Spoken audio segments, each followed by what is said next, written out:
Hello everyone and welcome to the video lecture on vector space. In this video lecture, we shall discuss how to evaluate the basis for row space of A, then column space of A, then basis for null space of A, and then it will be followed by evaluation of rank of A as well as nullity of A. Matrix A is given as 1, minus 2, 1, 1, minus 1, 2, 0, 1, 2, minus 4, 1, 0. So let us see in this single example all the subspace associated with the matrices. So first of all, we will find out the basis for row space of A. So for evaluation of basis for row space of A as well as column space of A, we need to reduce a given matrix A into row echelon form. So first of all, we will reduce this into row echelon form. So recall what is meant by row echelon form. So first of all, we will convert the given matrix into upper triangular matrix. Then make sure all the 0 rows must be in the bottom of the matrix.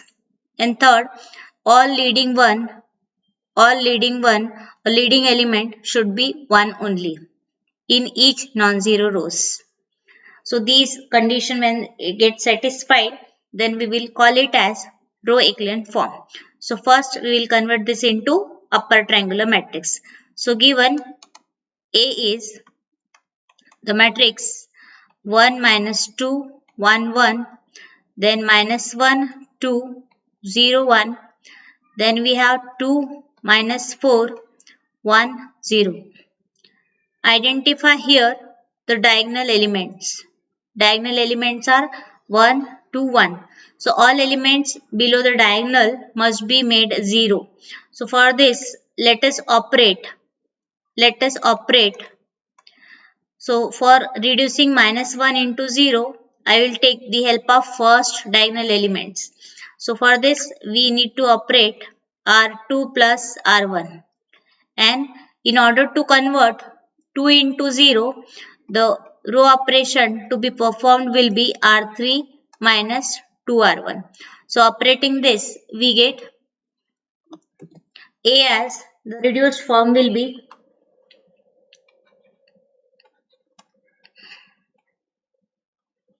so first row remain as it is 1 minus 2 1 1. Then second row will get added to the first row, and as a resultant what we have minus 1 1 plus 0, this will be 0. If we add this we get 0, and if we add these two we'll get 2. So that's why it is here 0 0 1 2 after applying the set of operation.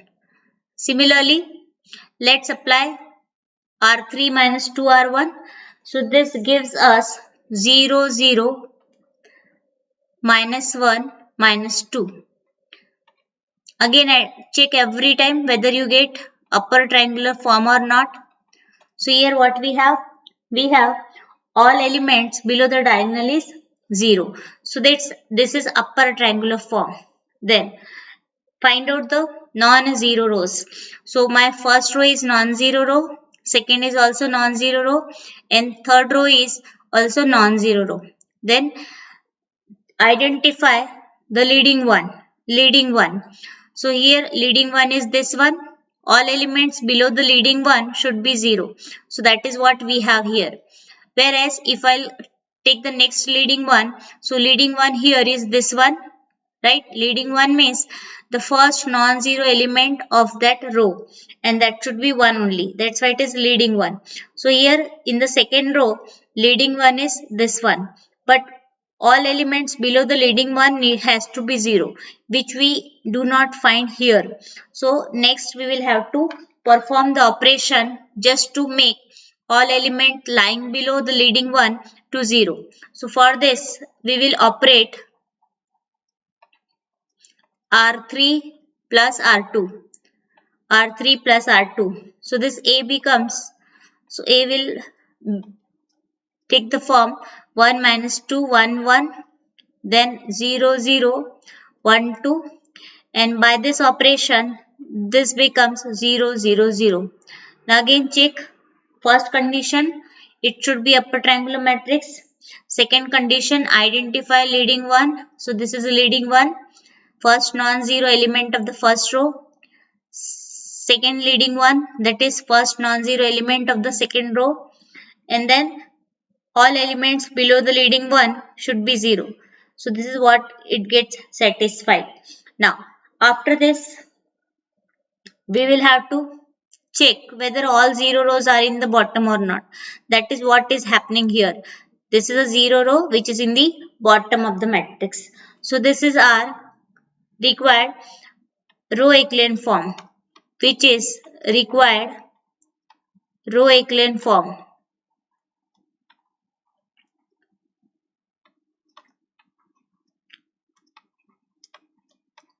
So for obtaining the basis for row space as well as the column space, we need to convert a given matrix into a row echelon form. So once we get this as row echelon form, we will denote this by script B. So row echelon form is denoted by script B. So this is what we have.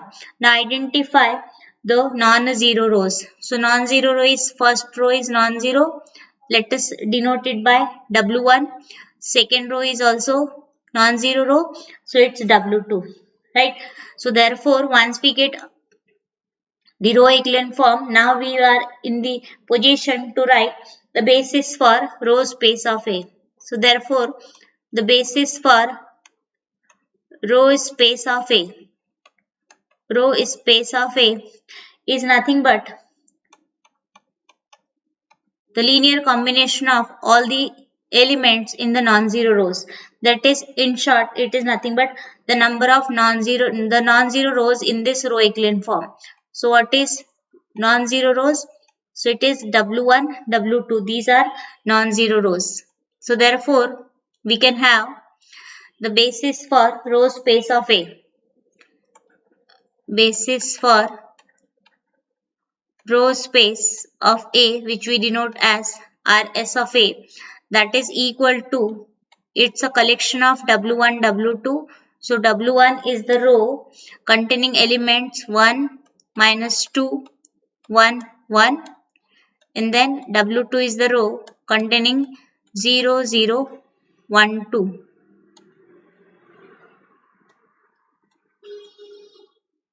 Right? So like this we have the basis for row space of A.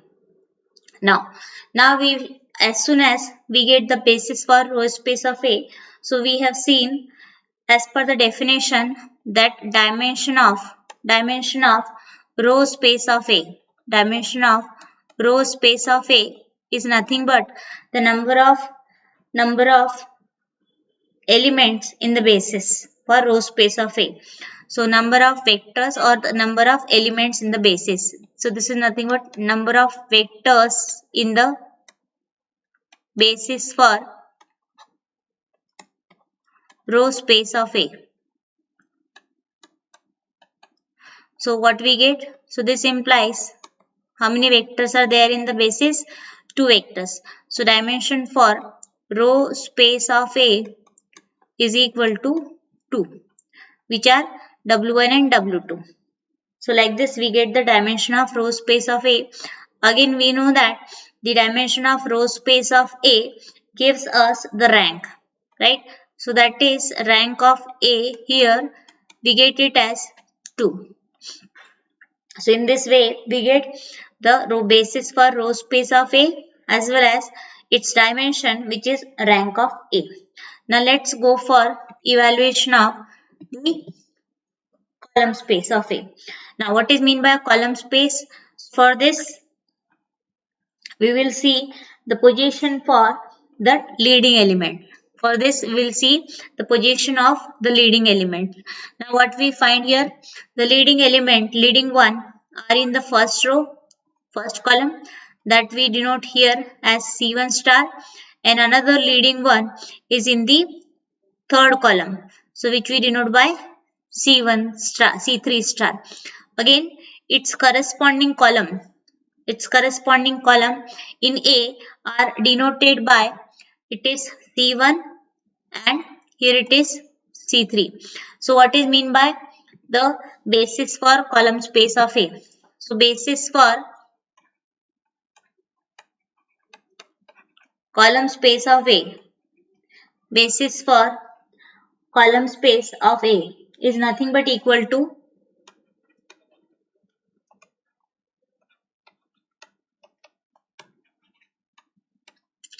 this is equal to the row corresponding to a column corresponding to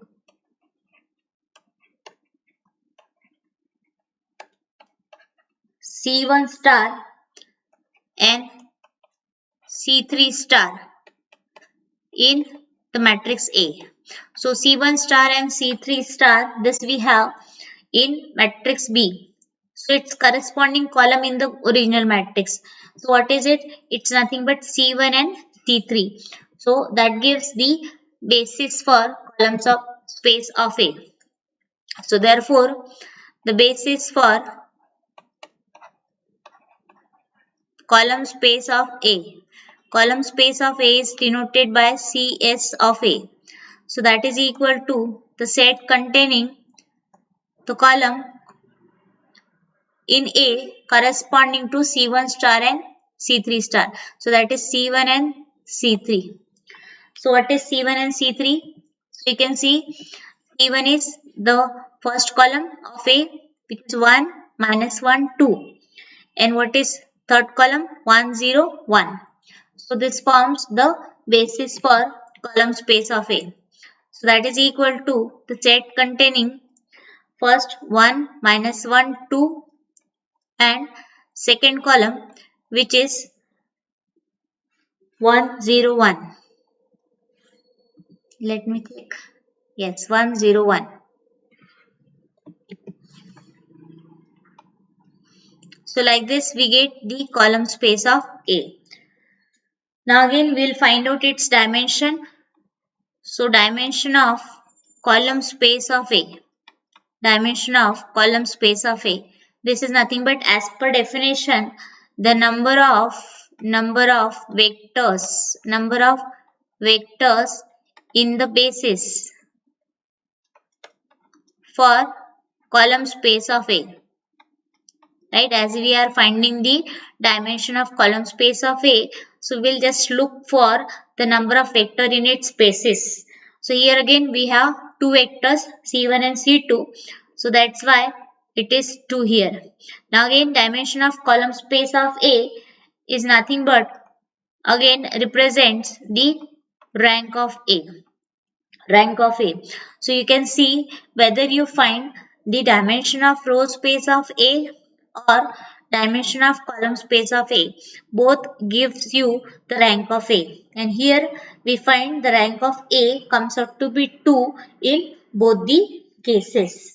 So like this we have obtained till now the dimension for row space of A, then dimension for column space of A whose values are equal, and that equal value is what? Also called as rank of A. Then again we have obtained basis for row space of A, basis for column space of A.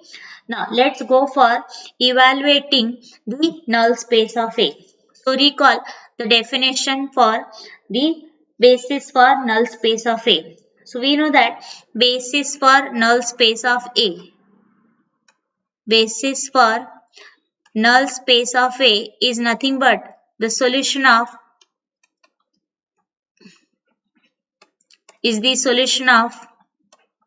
homogeneous equation. Homogeneous equation AX is equal to 0 matrix.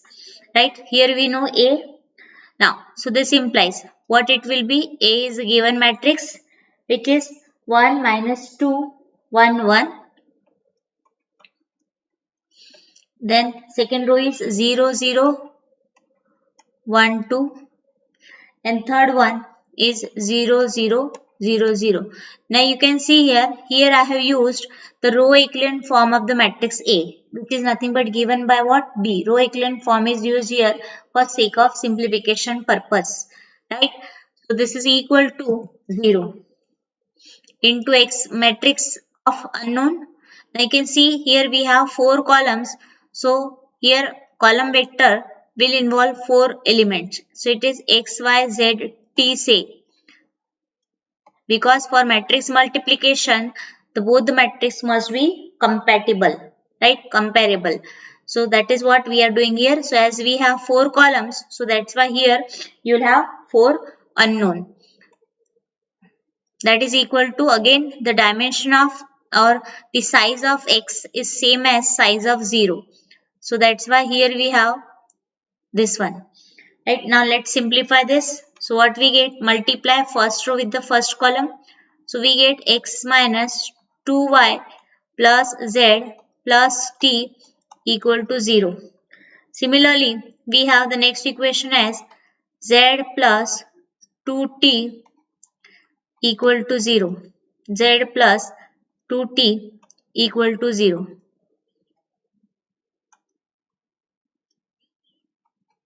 This is what we have. Now what we see here, that we have only 2 equations, whereas the number of variables are 3 in number. The number of variables are 4 in number. What are the variables? X, Y, Z, T. So as we have seen earlier, that whenever number of variables are more in number than the number of equations, then that system always has infinite solution. If the number of variables are more in number than the number of equation, then such system always have infinite solution. And for getting the infinite solution, we need to define or select the free variables. So what will be the number of free variables? So formula will be the number of variables minus number of equation. So variables are 4 in number, whereas equations are 2 in number. Equation 1 and 2. So how much? 2. So this is nothing but number of free variables. So we have how many free variables? We have 2 free variables. Right? Now, so we want to assign a arbitrary constant value to these free variables. So what will be the free variables? So the selection of free variable is very important. Now you can see here the leading one are in the first and third column. Leading variables are in first and third column. So variable corresponding to the remaining columns will be a free variables. So if I assign for the first column variable X, for the second column Y, for third it is Z, and for the fourth it is T. So what will be the variables corresponding to second and fourth column? It will be nothing but Y and T. So Y and T are here a free variables. So we have Y and T are free variables.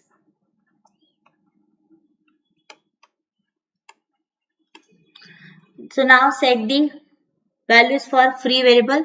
So now we will have for independent solution, let us set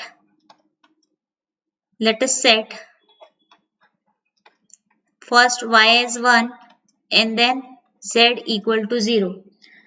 So with this values, equation 1 and 2 gives us, putting these values in equation 1 and 2, we get X is equal to 2 and T is equal to nothing but 0. Just use this value X, Y as 1 and Z as T as 0. So you will get X is equal to 2 and Z equal to 0 in equation 1 and 2. So therefore I am getting the first vector, which we denote by, say, W1. So W1 is equal to, So the first vector is x, y, z, t. X is 2, y is 1, z is 0 and t is 0. Similarly, we need one more vector. One more solution. So for that, set now y is 0 and t is 1. Just interchange the values. Put this in equation 1 and 2. We shall get here the values as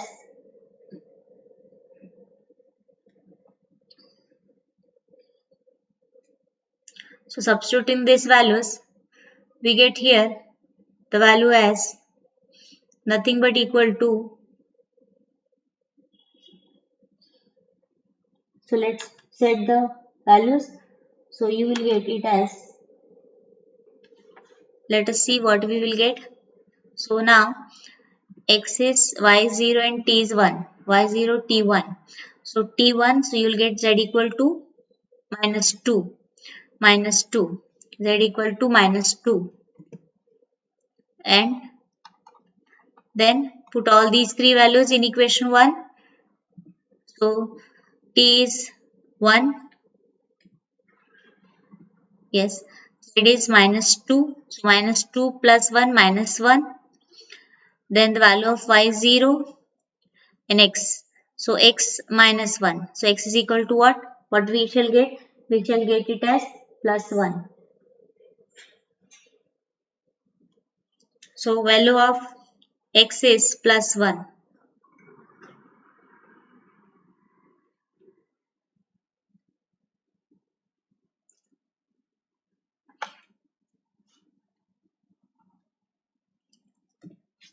Value of x is plus 1. Like this, we get the second vector which we denote by say w2. So what I am getting, x is 1, y is 0, z is minus 2 and t is 1. So 1 0 minus 2 1. So therefore what is null space of A? So it is nothing but the linear combination of the vectors which are solution of Ax is equal to 0. So we shall write it as S times first vector which is 2 1 0 0, then plus t times, or I'll take here w times, it is 1 0 minus 2 1. So linear combination of the two solutions of the homogeneous equation is nothing but the null space of A. So this is as per notation W1 plus W times this is W2. So this is called as the solution of null space of A. Now we need to find out the dimension of null space of A. Dimension of null space of A. So how many vectors we have here? W1 and W2. Two vectors in the basis. That's why the dimension of null space of A is equal to 2.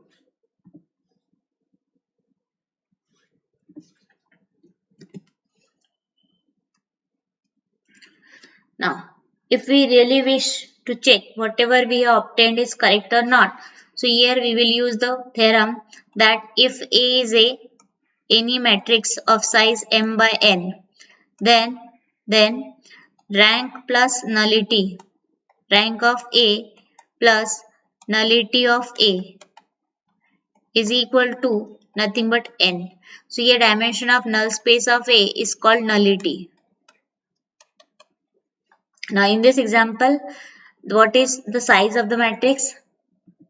Size of the matrix is it is 3 by 4. So the value of n is 4 here. Value of n is 4 here. So in this case, n is nothing but 4. Now let us check, do I get the addition of rank and nullity as 4 or not? So rank is 2 and nullity just now we obtained it as 2. So we are getting 2 plus 2 equal to 4. So this theorem gets satisfied. So this is rank nullity theorem for the matrix subspace associated with the vector space. So this theorem we can use just to check whether answer obtained is correct or not. So let us recall. So dimension of row space is equal to dimension of column space, and that equal value is always 2. How do we find out the dimension of row space or dimension of column space? So it is nothing but equal to number of vectors in the basis. Similarly, null space is the solution of homogeneous system of equation, which is obtained just by obtaining the values of unknown matrix X. Then we need to set the free variable. So free variables are always set by taking those columns in which the leading one is missing. So that gives you the free variable location.